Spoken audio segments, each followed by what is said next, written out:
Boyce Watkins is saying that in the name of this video is saying Jason Whitlock and D.L. Hughley are basically the same person. Saying they basically the same person. And so I want to get y'all take on this. I'm going to play the video. Make sure y'all tap into the Patreon. Link is in the description as well as pinned to the top of the chat. In addition to that, make sure that somebody says the Pistons ain't that much better. The Pistons won a championship more recently than the Chicago Bulls. That's for sure. And we have the foundation for a phenomenal team, and y'all just going to go right back out of the playoffs where we'll be controlling what's going on in the NBA for the next 10 to 15 years, boy. I missed your super chat spaces. Let me look at your super chat. Let me make sure I caught your super chat spaces.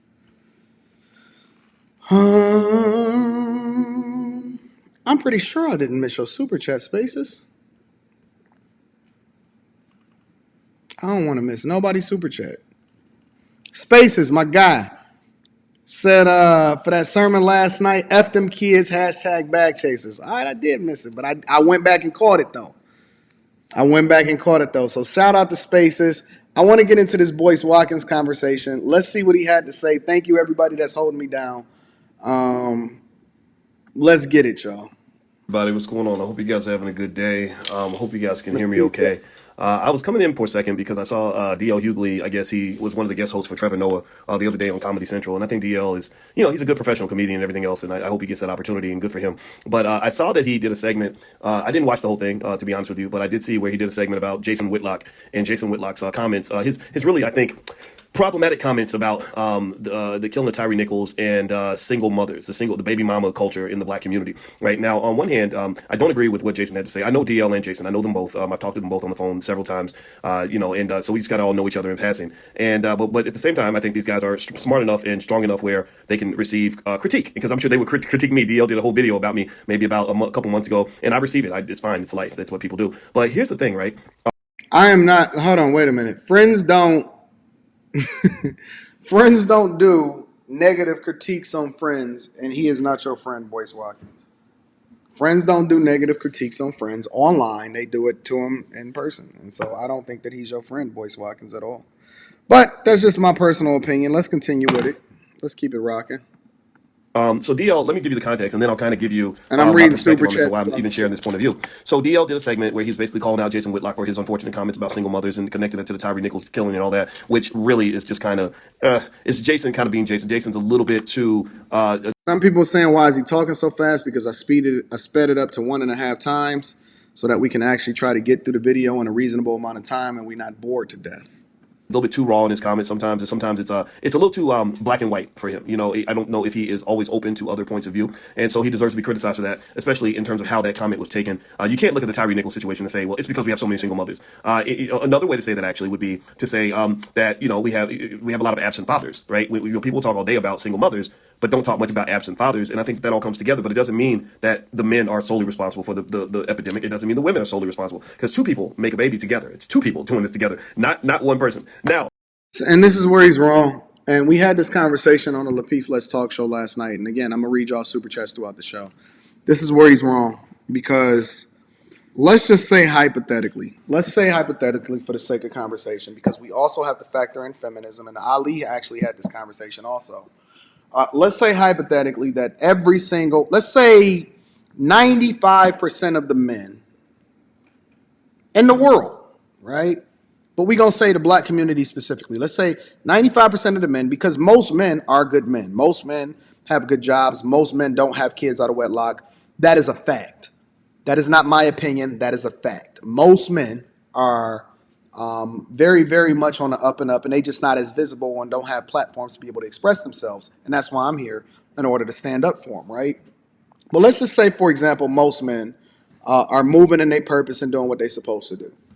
And then the overwhelming majority of women, because we know that the majority of women actually want 20% of the men, or 5% of the men for that example, because we can't find a woman that don't say I don't want a man that make $100,000 a year. But for some reason, they continue to open their legs up by a small majority of the men that are having the most babies. Do you then hold both all men and women are responsible, especially when you can say that women are the ones that make the choice between life and death, and they're the ones that control access to sex? Do you put equal accountability and responsibility across the board? And I get it, right? I've never had a kid out of wedlock. I know that the way in which you control what's happening within your household, or whether or not you're contributing to the problem, is to have dick discipline and not to stick your cock and nut off in a chick that you're not really rocking with, right? I get that. That's standard. That's not something that's mind-boggling and whatever. Like, we understand that. But I can be as great as I want to be, and I can't prevent the overwhelming majority of women from becoming single mothers by my own actions. Let me say it one more time.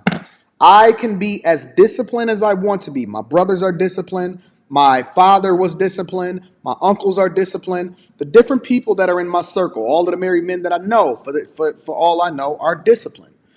And it does not prevent, or it does not exclude or disclude women from then being responsible. And you cannot say it's equal accountability and equal responsibility when we know that the family court laws are slanted towards women. You cannot make that irresponsible take, because every single woman in the world, whether or not we have 5 good men or 500 million good men, every single woman in the world can open their legs up to a small majority of the population, and then they're the ones that are creating these spawns of Satan that then we have to take care of as a society and as a community. So just because it takes 2 people to be able to make a baby does not mean it absolves, or you can just extend responsibility irresponsibly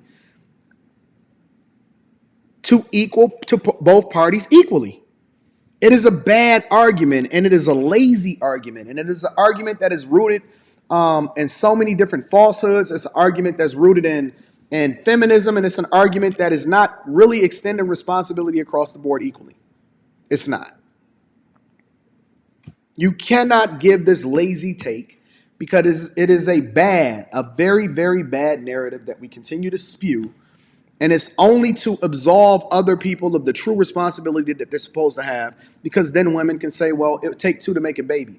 I don't ever see a man that says, well, it take 2 to make a baby when they held responsible in family court laws. I don't see a man that say, well, it take 2 to make a baby when they have to be faced with jail time as a result of not paying child support. They don't do that. They just own it. They have to. Society is forcing them to. It is not their choice. It is something that is bestowed upon them, and they have no choice as to how things are going to continue to play. Here's the thing. So Jason's comment could have been said better. I don't agree with it in terms of how it was presented. I think what he was trying to say, which I'll just say what I think, what I'm hoping he was trying to say, is that there is a difference in terms of black male behavior when there's masculine leadership in place versus when there's not masculine leadership. And what do I mean by that? Well, a lot of the gang violence you see on the south side of Chicago is a direct reflection of the missing fathers in that community. Fathers are the gatekeepers. We're the ones who hold it down. We're the OGs. We're the mentors. We're the ones who get involved, who can intervene. See the lazy take? He basically extended it over to the fathers again. And he completely absolved women from any responsibility of how it is that they're opening their legs to the worst people in society. It's a lazy take. In a gang affiliated situation and protect people. Like Farrakhan, for example. Farrakhan has done this when rappers get into a beef. They sit down with Farrakhan and he's able to help squash the beef in a way that would be different if he were a woman. I think young women listen to women differently from the way they listen to men. Young men listen to men differently from the way they listen to women. Give me a yes if you kind of understand where I'm going with this. It doesn't mean women don't add value. It doesn't mean women aren't amazing. It doesn't mean women aren't doing the best they can. It just means that boys, when they hit about 13 or 14 years old, and this is not just true for humans, this is true for all mammals actually. Most male mammals, when they hit adolescence and beyond, they respond differently when they have a man kind of holding it down versus when there is no man. Think about any time you've ever seen a boy who got to be 13, 14 years old, the bass in his voice appears, he starts to get a little hair on his chest. Next thing you know, he's talking shit to his mama. And his mama is, screaming, you go out them streets, you better bring your black ass home. He's like, yeah, whatever. And I get that because I remember going through that phase myself where my mama would come in with all that yelling and screaming. And I got to the point where I was like, wait a minute, I'm bigger than you. You need to back the hell up. Cap. We don't believe you. You need more people. We don't believe. Yo, put a 1 in the chat if you believe that Boyce Watkins actually stood up to his mother. Put a 2 in the chat if you think that he acquiesced to whatever it is that his mother said. Put a 1 in the chat if you think that Boyce Watkins got some hair on his chest and he told his mama, you better shut the F up and not do all of this other type of stuff. Put a 2 in the chat if you think that Boyce Watkins actually shut up and did what his mama told him to do.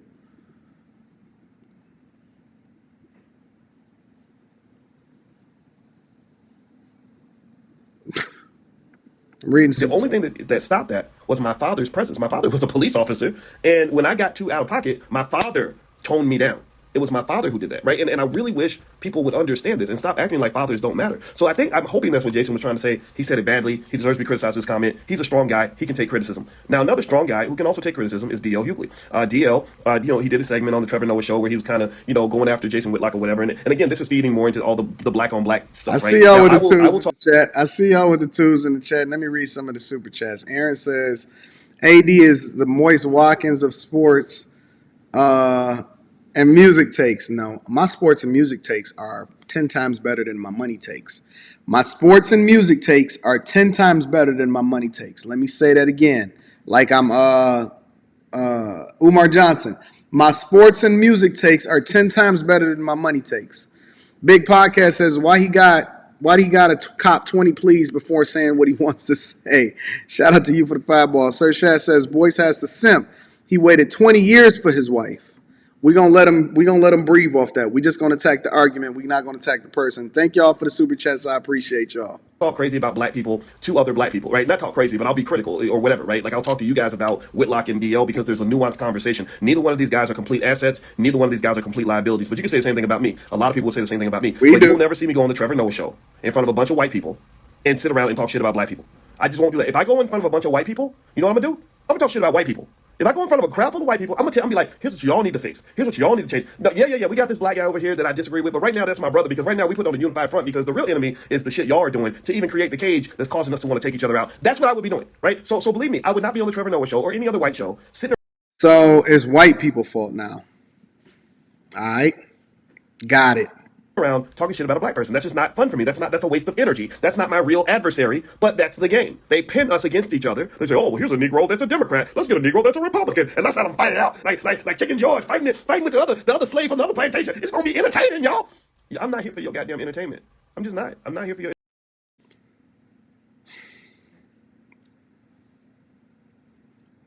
Where do I start here?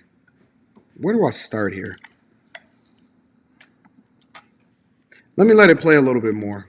entertainment. And so with if you recall, remember Jason, is somewhat aligned with the right. DL's aligned with the left. How many times didn't he do business with an Asian man at one? Anyways, let me stop. Don't he work for like a white university? PWI? Do he work for a HBCU? Was he a professor at a HBCU? Wasn't he on all of these liberal talk shows in front of a bunch of white people? And they're the one that held up what it. He's more closely aligned with white women than he are with black men. He's more closely aligned with white women than he is with black men. That is a fact.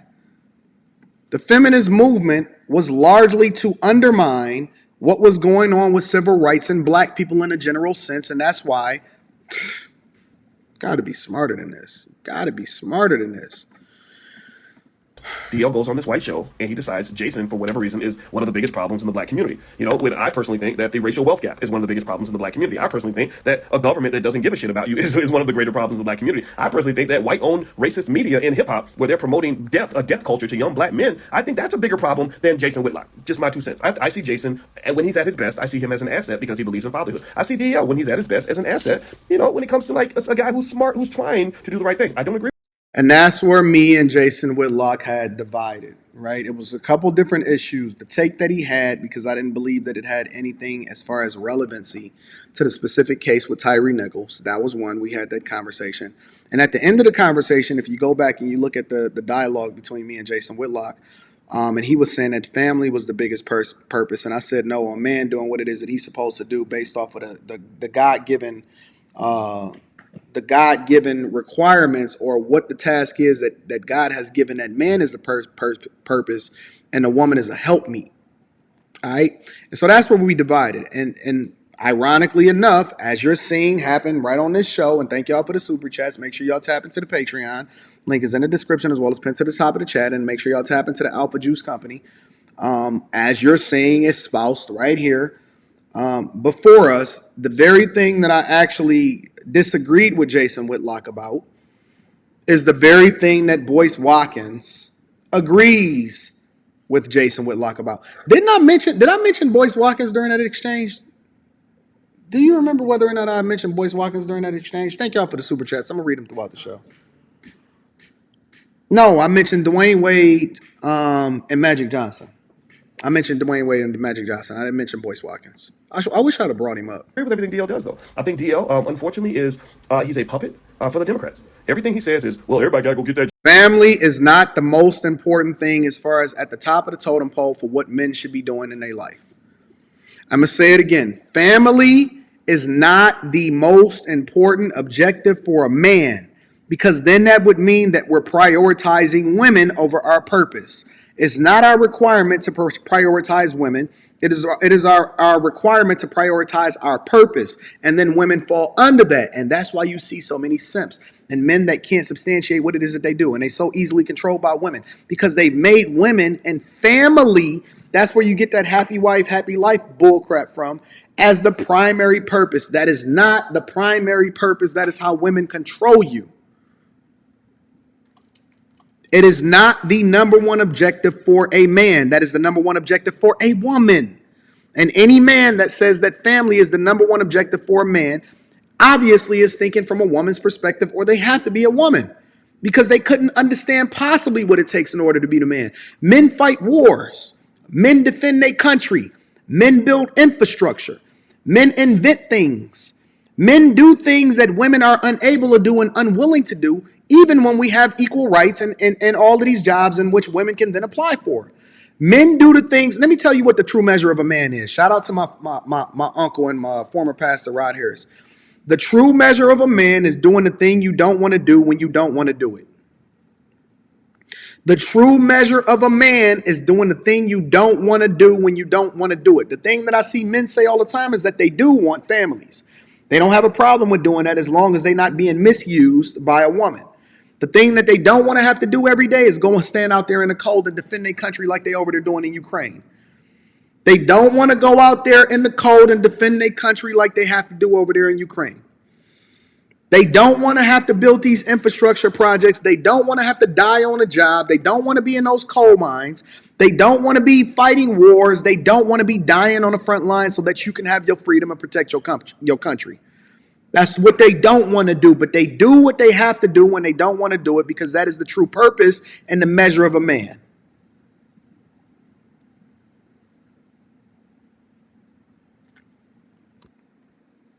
Do you think for 1 second, regardless of whether or not you stood more closely on the side of Malcolm X or Martin Luther King, and these were two men that had families, these were two men that had children and wives and families, okay? And I read their autobiography. I read the one from Malcolm X's daughter and all of that, right? Knowing that it was a strong possibility that they were going to die tomorrow, knowing that they were going to get arrested, beat, shot on the balcony, so on and so forth. Do you think for 1 second that they would have preferred, or they should have prioritized being with their family, or that they did the thing that they didn't want to do because they felt like they were serving a greater purpose and going out there and making sure that they was advocating for civil rights for black people? Was the purpose to serve their country and thus serve the people, or was the purpose their family?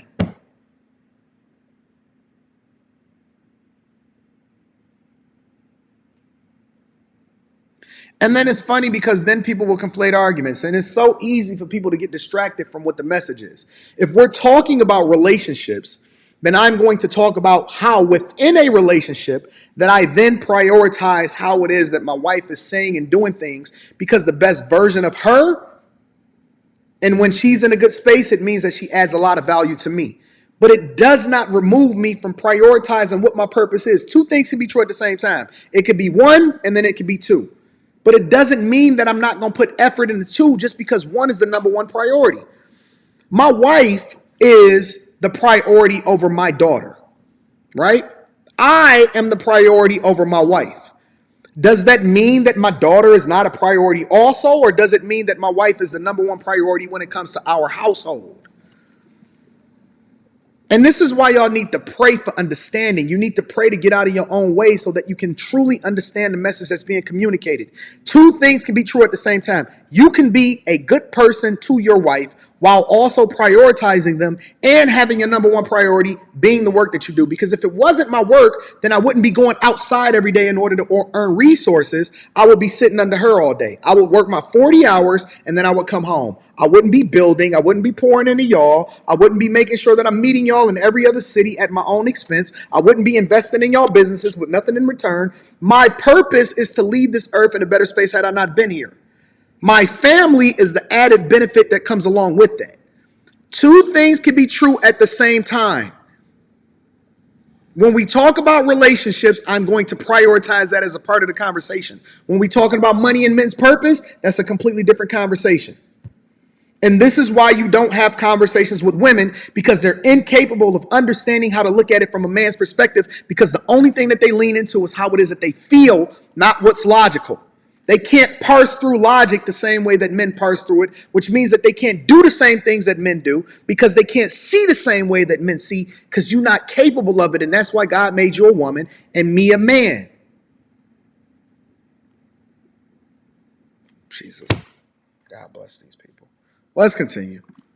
Jab. You gotta go get that jab. If you don't get the jab, you're stupid. Fuck you. Like, why are you telling me I gotta go put that shit in my body? I'm not saying that I dog you if you got the jab. If you got the jab, then good for you. Get another one. Like, I'm gonna support you. I love you all the way to the. You can get 80 jabs, and I get it. I understand. You want to protect yourself in the best way you know how. But when you're letting these people pay you to go out and promote this nonsense, do y'all remember when he fainted on stage and then said something like, "Yeah, I guess one of the other signs of COVID is." Look how crazy that this comment is. Let me share this with y'all. Anton is around his family.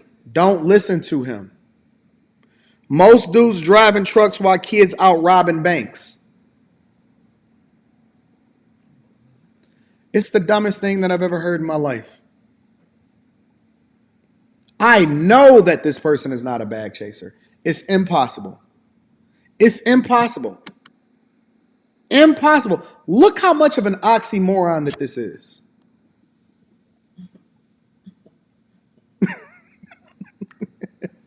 Sometimes I glance over and I see some of the dumbest things that I've ever seen in my entire life.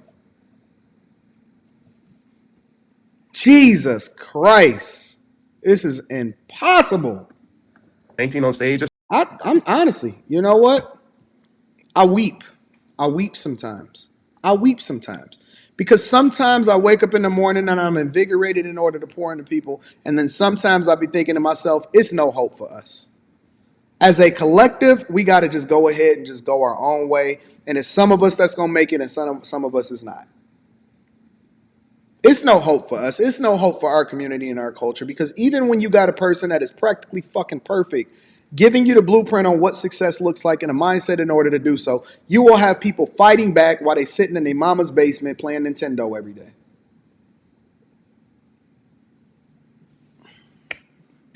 Jesus Christ.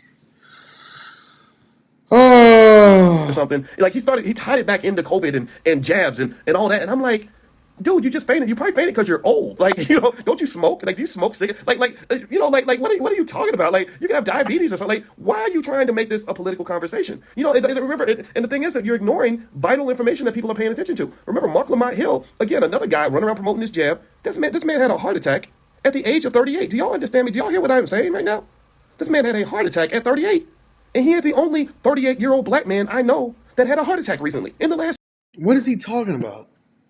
How is this relevant to what Jason Whitlock versus D.L. Hughley is saying? What is he talking about? What does the jab got to do with anything? Year.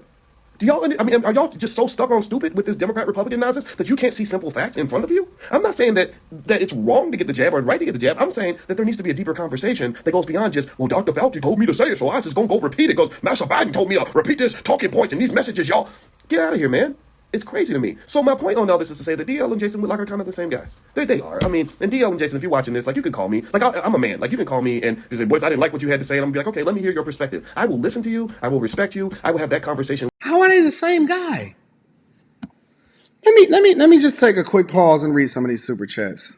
What is he talking about? They said Moist ain't pulled. Boyce Watkins ain't trying to pull up with Anton from AntonDaniels.com. I said I had 100,000 for him. Maybe that's not enough. Maybe he think that that's peanuts to him, huh? Shin C says salute to you too, fam. Mel Duke says, my mom said I don't have money. I don't have money to get your arse out of jail. So if you gonna go there, then stay. That's a pretty good take. I ain't got no money to get you out of jail. So if you gonna go there, be prepared to stay. That's a heck of a line. Shout out to Moms Duke. Holman Harvey says Whitlock basically called Anton a woman on his own show. No, he didn't. But of course, y'all gonna take things out of context, and because I'm not emotional about it, and I seen the joke that he tried to make about being an feminine energy, um, it was a good joke, and so you take it in stride, and you be able to continue to have a conversation because you don't let that determine or stop you from getting the good content. But shout out to the super chat for letting me know that. I appreciate it. Janessa Coleman with the 10 ball says, "Hello, brother Anton and family. Love DL Hughley." Big podcast says they don't be really reading the Bible, so they don't get it. We know, I know. It's a lot of heathens sometimes that come and chill. Silver Lion says a man can place what they wish up front for their purpose, but should never complain if they don't attain a level of success and love they desire. Shout out to Silver Lion, I appreciate you. Let's continue.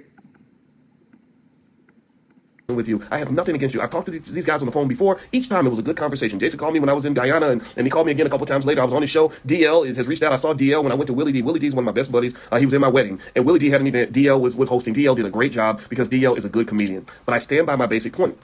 DL's a comedian. He's a comedian. He's not a political analyst. He's a comedian. He's not a black leader. He's a comedian. He's not some sort of intellectual that should be guiding the direction. Then why did he speak on all of the issues and he have hot takes on all of the things that ain't even relevant when it comes to jokes? Half of the time when DL Hughley is having conversations, it's not a joke.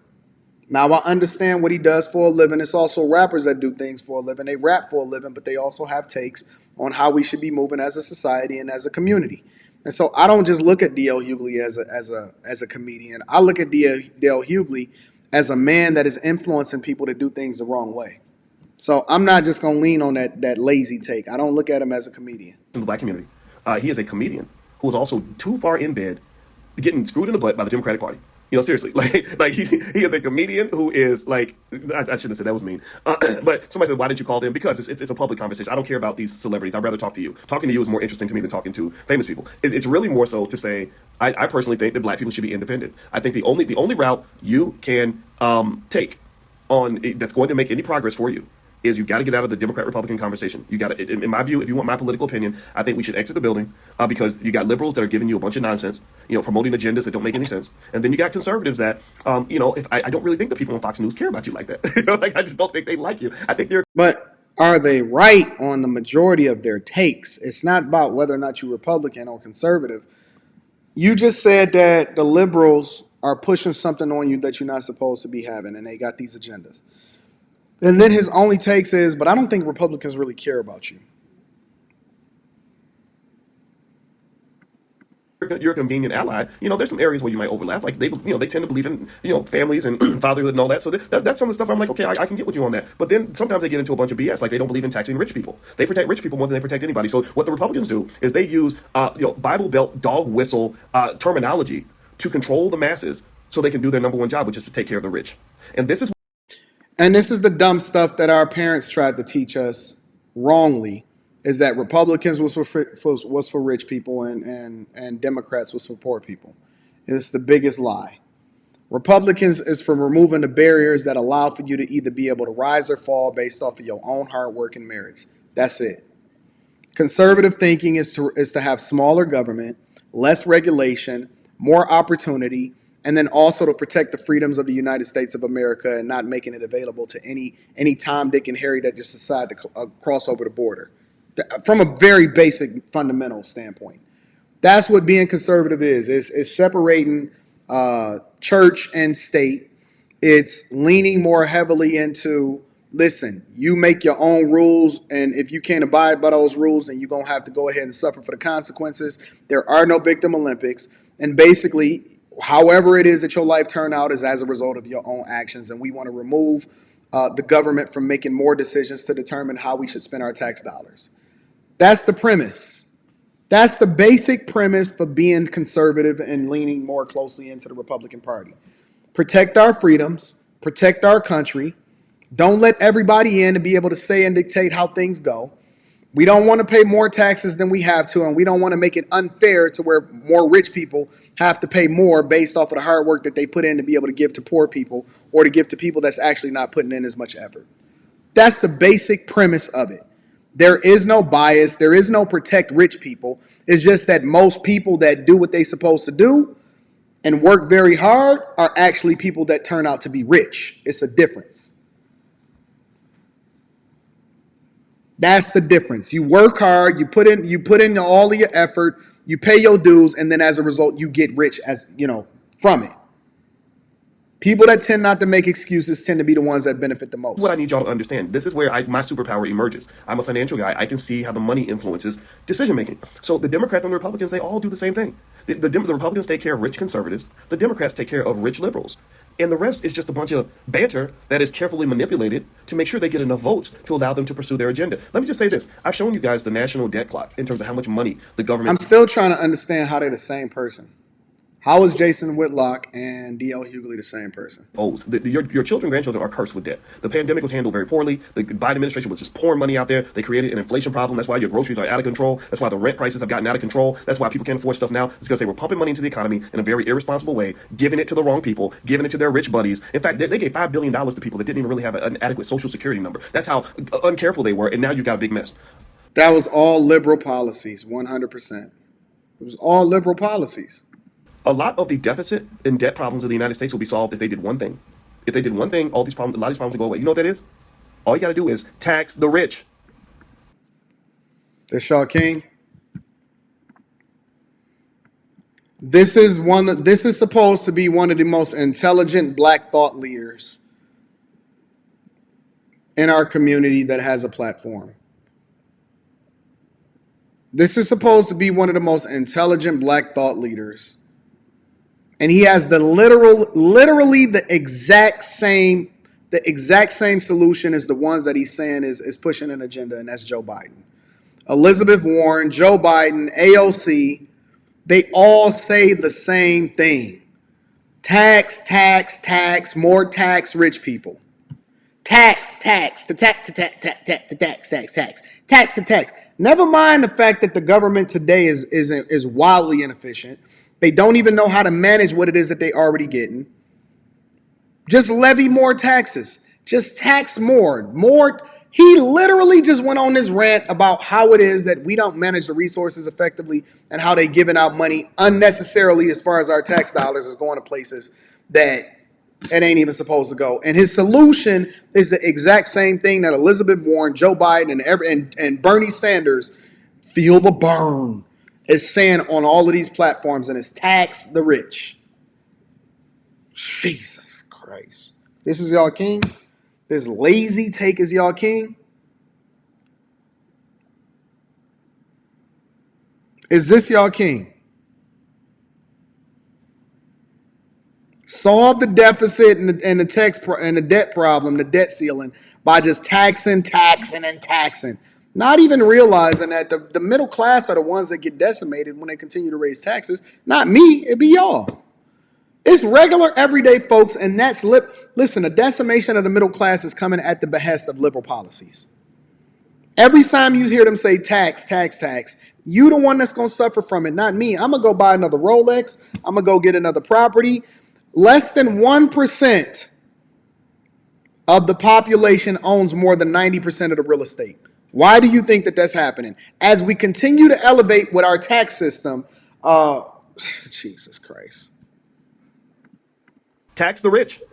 If they were to tax the rich the way they're supposed to, these problems would go away. If you analyze the national deficit, that shit started growing when Bush did the tax cuts back in 2000, right before 9/11. This is a 20-year thing. Right before 9/11, Bush followed his predecessor, Ronald Reagan, and because Clinton had created a surplus. Clinton also took care of rich people. That's what the politicians do. That's why they're here. Just like the police protect the rich from the poor, that's a trickle down from the politicians protecting the rich from the poor. Reagan pushed through Reaganomics, which was terrible for the economy long term, but it was good for rich people. And then Clinton created a surplus. Because there was a surplus, Bush said, let's push through these tax cuts. And he basically cut taxes for the rich. Well, what he did not know was that the next year they were going to have 9/11, which was going to lead to a... Actually, if you really want to understand policy and you want to understand what happened from a political perspective, Clinton is the one that manufactured the housing crisis. The reason that we had a surplus was not necessarily because we were generating more revenue from a good perspective. It was because we was mortgaging our future so that we would then have to operate within a recession from 2008 all the way up to what, 2011, 2012. President Clinton was the one that manufactured and put the early parts of the recession in place that we then had to suffer for and pay for in 2008. President Clinton literally sold off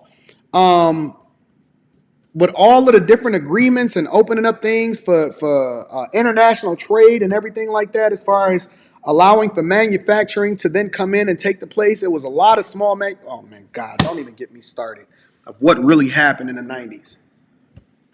Don't even get me started. President Clinton is literally the one that put in place what it was that we wound up suffering from in 2008.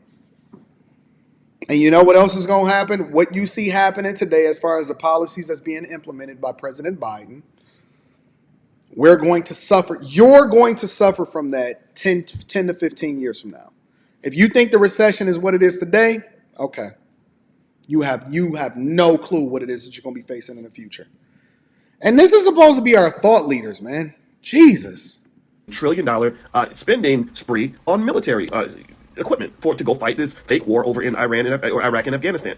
That's literally what. And then if you look at the trend, that's when the deficit started getting bigger and bigger and bigger. And then Obama comes along. He's your hero because he's black and he knows how to fist bump with Michelle, and y'all really, he's getting jiggy with Michelle and she's the beautiful family and all that. That was all. That's all. Unfortunately, a lot of that's an illusion, because if you remember when Obama took over office, right, he was like the black football coach. You know how they give the black football coach his opportunity when the team sucks. Like they brought Deion to Colorado because the team ain't won shit for 20 years. Well, the economy was in the tank when Obama came in. When Obama came in, the economy was in the tank. It was on the cliff. It was on the brink of major collapse.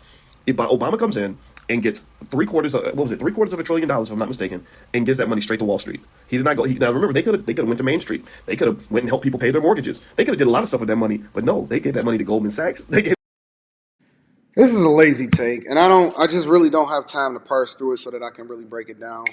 I got a meeting that I got to prepare for, but oh my God, I would love to debate this guy about politics and economic policy and looking at our portfolios. There is no person that I would rather stand in front of than Boyce Watkins. There is no person that I would feel more comfortable standing in front of than Boyce Watkins. A person that is one of our thought leaders, professors, taking us through all of these bad takes on a regular basis. Oh, my Jesus.